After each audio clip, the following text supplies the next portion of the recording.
So here's a training that we put together a couple years ago on planning. Miss Kim, Miss Dawn talking about how they use our creative curriculum, incorporating that play-based philosophy, and in this case, a topic with Eric Carle. So without further ado, here's Kim and Dawn talking about how they use their bucket system or their bin system to plan for their classroom. Make sure you take notes, turn that into your director, have them give you a half an hour of continuing education credit. Are you kidding me? These ladies have over, I don't want to age them, 40 years experience between the two of them. They know what they're talking about. This is continuing education. It's just a smart way to plan. Have fun with this training.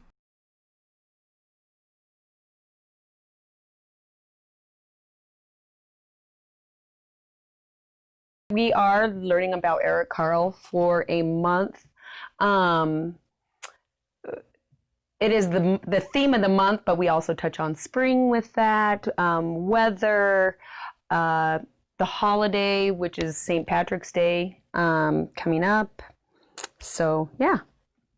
So we're not a theme-based center. We are play-based. We're child-based.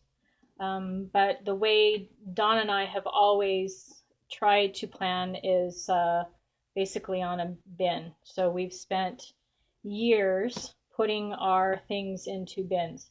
We have several of these, and a lot of times we've actually taken ours and taken an author or something that interests both of us or the children.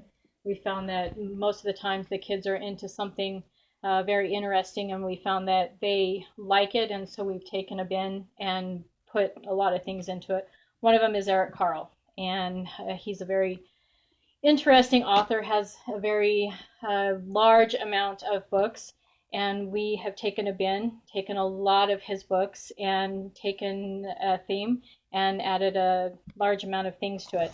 So not only are the books in here, but we have taken files, and every time we have done a large group activity, small group activity, anything tabletop related, inside, outside, science, anything that we could do in a center, it has gone into this bin, into a file, and we keep those things. We found that this is actually better than planning in a planning book or even planning off of Pinterest. Now, Pinterest is great, Google is great, but we often will print those off and stick them in the file because next year we can pull those and use them again and again instead of going back to your Pinterest. And saving examples is it really helps you pull that. Oh, that's something that we did. The kids enjoyed, had a lot of fun. We know exactly how to prep and plan for that particular activity. And often we'll have the instructions and everything in here along with the examples, so we already know how to do it. We know exactly if it worked with this age group or a little older or younger. That way we know that it's probably not going to work with these guys, or yeah, it's going to be great. Plus we can also, if somebody else in a classroom wants to use this bin, they know, yeah, we're going to have to make it easier for toddlers or make it a little bit more difficult for the next classroom up. We've accumulated a lot of items over the years. The thing that has made this great is that everything stays in here and stays in a bin, stays together. We found that lending these out oftentimes is not always conducive, only because it doesn't always come back in the greatest of shape. That's one thing about when you are planning for your own classroom or for yourself, you tend to get a little stingy with your things. You want to, if you are borrowing other people's things or you are in someone else's classroom, that's one thing that Dawn and I have often asked of other teachers is be considerate of people's things, be considerate of a classroom, be considerate of the things that you're using. You need to put things back. You need to remember that somebody spent a lot of time, a lot of money on those items. And these bins, they didn't just come about overnight. I mean, like Kim said, it's taken years of gathering and finding and collecting things. And Kim and I are really good about, when we're out and about, keeping our eyes open. Good places to find things to start theme bins are thrift stores, yard sales. You don't have to go out and buy the most expensive things to create a bin. You just need to think outside the box and keep your eye open for stuff. That way, if you have, some of our books, when they get a little extra loved, and we keep our eye open for books, and these are the ones that are a little more loved, go in our reading area and offered to the kids. And the ones that are nice are teacher touch books only that we use at story time, and then they go back in the bin to stay nice. What's also nice about a theme tub, after creating them, you've also got instant centers. You've got the magnets that you've made that go along with the theme. You've got your writing stuff that you laminated last year. You've got stuff in a bag that goes right into the sensory bucket. So you just make your life a lot easier. It really is working smarter, not harder. Absolutely. The great part, too, is when you go to plan, and Don and I still oftentimes will write out our plans in a book. You can, if somebody is going to cover for you, you can tell them, I'm using the Eric Carle bin. They know that your bin is already in the classroom. They can automatically pull from whatever's inside the classroom bin. That makes anybody who comes into your room know that all your plans are already inside the file. They're already inside where everything is already right here. You don't have to go searching. You already know that everything that you need is right here. There. Along with planning too, I believe that planning is definitely a collaboration between you and your co-teachers in the classroom. It is a constant bouncing of ideas off of each other, themes. That way everybody feels like they've done their part, and this is their classroom. I brought this to this theme, and I brought that to that thing, and it's a really working together to come up with really good stuff. I know Kim and I a lot would bounce ideas off of each other, and I would start with something, and she would bring some outside of the box thing to it, and it would turn into the most awesome activity or center, because we bounced ideas off of each other.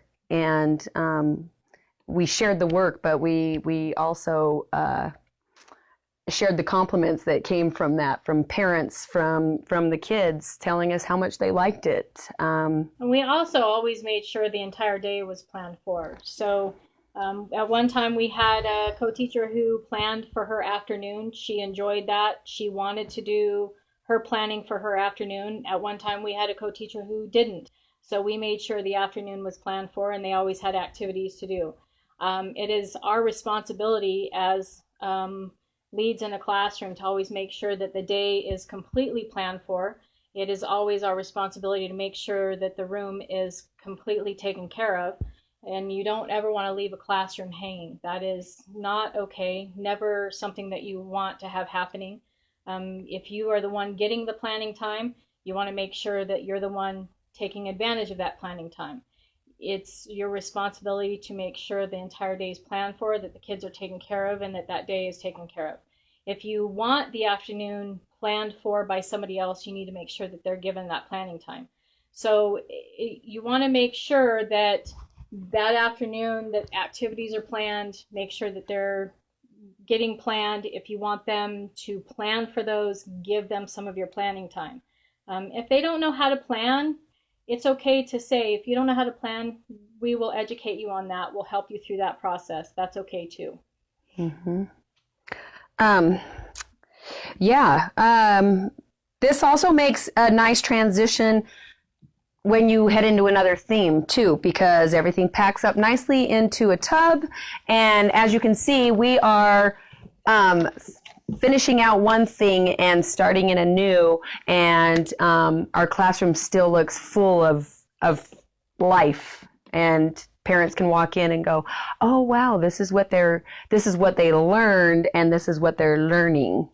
Absolutely. So really, when you first sit down to plan, again, I feel like it should be a collaboration between you and your co-teacher or teachers.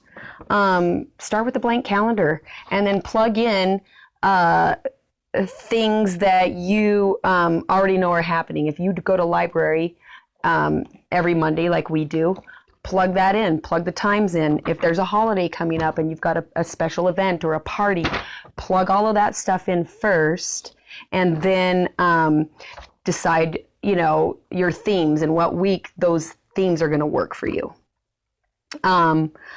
Pull books related to the themes or pull your tubs. Then you can start pulling old activities and saving more work for yourself that's sitting in front of the computer or Pinterest or the mailbox, wherever you get your ideas. Look at what you have first.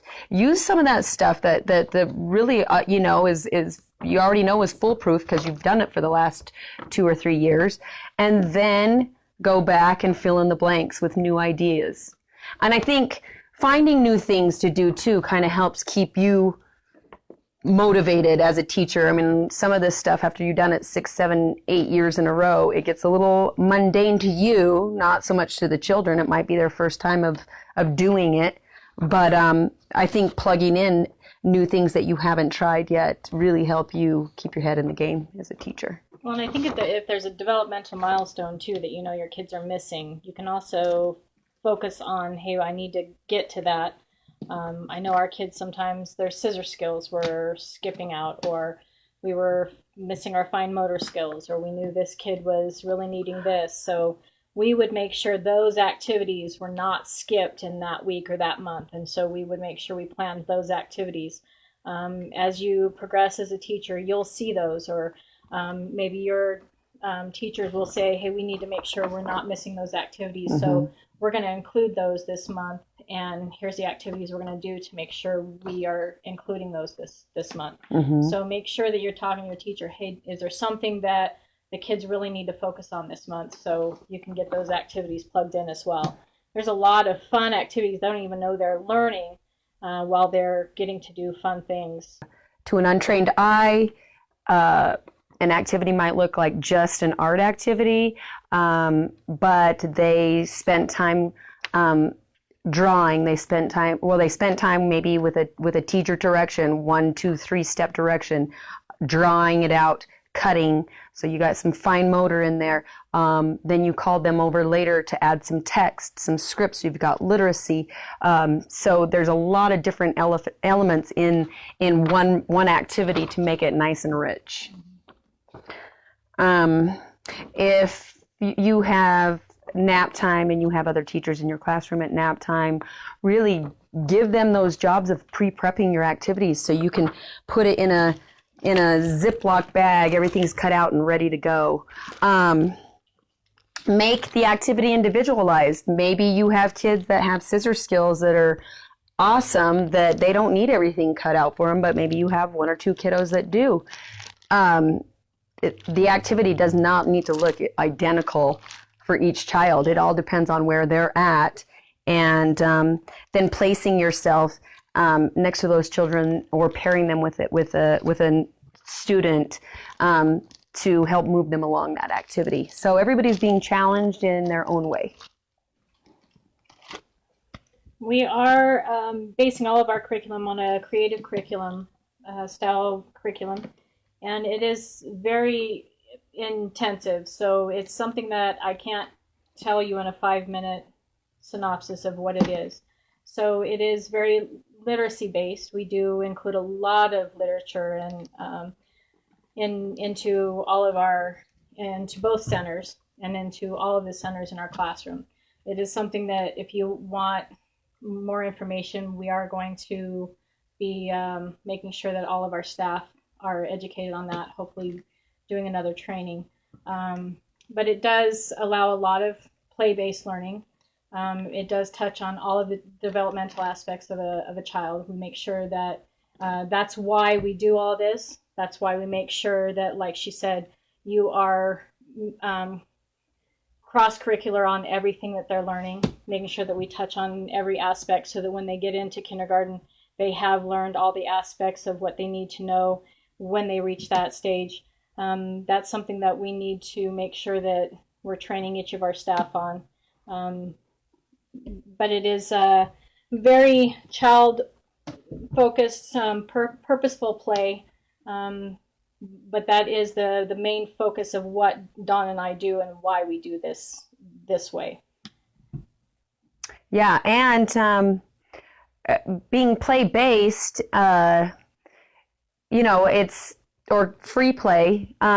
You as a teacher should be in earshot of some of these conversations or having these conversations with the children, and from some of those conversations you will find out what they're interested in, and you can build some of these theme tubs on their interests and curiosities. So and in turn change out your centers or change out how you're doing your curriculum, or when you want to change. Like, she will do Eric Carle for as long as they're interested in it. It may be a week, it may be 3 weeks, it may be 5 weeks.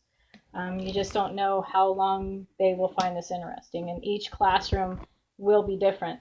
That's one thing that we have heard: I will be doing this for 3 weeks. That's not how you do any kind of theme or any kind of curriculum in a classroom. And that's what we do believe. When it is play-based, you watch a child, you watch a classroom, and it is based on each child's need and each child's interest in something. And that's what we've always done in our classrooms, is we watch what they're interested in. That's how these bins came about, was just some interest that we saw that the children, where they were at. And every time we do this, we do it as long as they show interest. If they don't show any interest, we pull it. For example, the Very Hungry Caterpillar, I think throughout the month, they love, or they have in the past, again, each year, each group is different, but I can't tell you how many times throughout the month we read this Very Hungry Caterpillar over and over in a different way. And by the end of it, you could set this book out anywhere in the room and you can hear them in earshot reading the book to their friends, to themselves. And it really, they feel like readers, Again, using something big like this with all of the books, like Kim said, you can say you're going to run Eric Carle for a month, but really you need to base it on the kids, and if they're over it. That's why I always like to use something like this or Dr. Seuss as a blanket theme for the month, and then you're constantly putting other things into that theme to keep it new and fresh and exciting for the kids.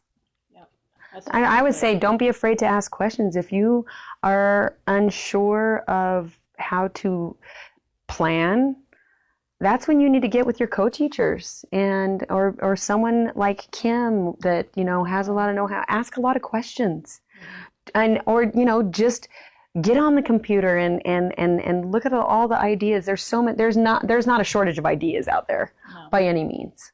It really comes down to your group of kids, what's going to work, what's not, and you really have to limit. A week with one theme goes by really, really fast, and you could have X amount of stuff and only this much time to do it in. So, and don't be afraid if it's not working to change. That's really how simple. And it's better to have more. More is better. Yeah. Over plan. There's nothing wrong with being over planned. Yeah, because you don't have to do it all. Nope. And you can tuck it back in your bin for next year if you didn't quite get to it, or put it in your art center for free play. They'll go through it in no time at all. Dotos is something that is really a huge negative thing. You need to remember, when they get to elementary school, they're going to do a gazillion dittos. So preschool really is not the place for those. It's okay once in a while that those get done. However, it is not a place for those daily. They are basically something to see where they're at, for cutting, for writing, for fine motor, those types of things. That's what we want to see use for portfolios, for just gauging where they're at. But to use those on a daily basis, just because you want to feel a space, because you just don't want to go and make up some kind of activity for them to do, those really don't have a place in a true preschool experience, and you really need to keep that in mind. We've had teachers who have used those in the past, to an excess, and those really don't have a place in a true preschool experience. Those really are more of an elementary education experience, and so you really need to keep that in mind. Yeah. You will get yourself into a lot of trouble if you start running a lot of dittos. And there's just really, I mean, there's so many great ideas out there, and there's so many resources. I mean, whether it's books, the Mailbox magazine, the internet, Pinterest, there are so many things like this out there that you really don't need to use dittos. Yeah. I mean, things like this, upcycling something like a piece of styrofoam and throwing all the things out there. They will go to town on stuff like this. And again, you've got a colors element in here. You've got fine motor. They're peeling the backs off of stickers. They're deciding placement, where they want to put things. There's so many different things in this one activity. And Shannon did this with the kids the other day, and she said some of our kids who have short attention spans sat there for 20, 30 minutes, and they weren't done when it was time to go outside. So we got to stop thinking like adults and think more like kids. And something that we think might not be very cool, throw it out on the table and see what the kids think. This was a paper towel roll cut in 2 pieces, and they made Dr. Seuss hats. You've got art. You've got, I'm not sure if they cut the circle out or not, but you've also got patterning. So yeah, dittos are really just, I mean, a filler. I mean, they have a small purpose in the classroom every now and again, but there's just way too much cooler stuff out there to be doing with the kids. We have a lot of trash to fill our art center that they would love to use. Yeah, and don't be afraid to put, we had a tape dispenser out there the other day. Don't be afraid to put that stuff out there and teach them how to use it, and then let them go to town. They've come up with some really, really cool things on their own. We've got a collection over here of collages. Now here was a ditto. It was a cutting activity. That's what dittos are for. We read Fox and Socks, and then they decorated the sock, and they cut it out, and it all tied in with the Dr. Seuss book.